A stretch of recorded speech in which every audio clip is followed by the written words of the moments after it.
Just 2.5 weeks into its governance, the Progressive Liberal Party will present the 2012-2013 budget to Parliament on Wednesday. Yesterday, Prime Minister Perry Christie and members of his cabinet met to finalize budget allocations.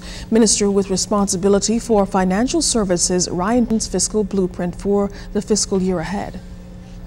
Having recently came into power, government officials say don't expect Wednesday's budget to be much different from the last 5 years, but emphasis will be on crime, education, and investing in the economy. They spent more than they said they were going to spend. They collected less than they said they were going to collect.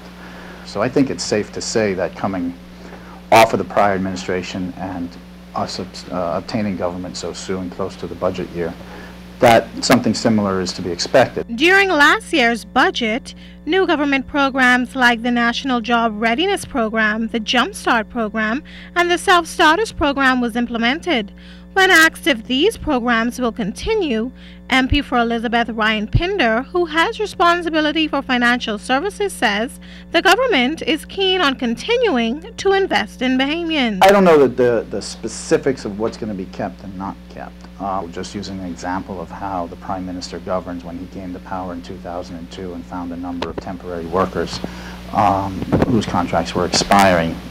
In the challenging economic environment of 2002, the Prime Minister made the conscientious decision to keep a number of those, if not all of those, employed, even though their contracts were expiring, because you couldn't add to the unemployment lines. As for the new programs the PLP promised, if elected, to implement, like Urban Renewal 2.0 and its crime plan, Pinder says it's a must that they become a reality. We have to address crime. We have to address strengthening our communities.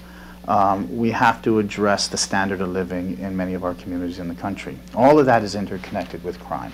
Because as we put those plans in place, we also have to expand the tax base and the government revenues, the jobs and the career opportunities for Bahamians.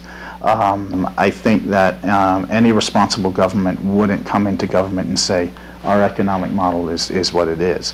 You always look for new opportunities. You always think outside the box, and you strategize and you plan, then you put those plans in place. Janae Noel Ferguson, ZNS News.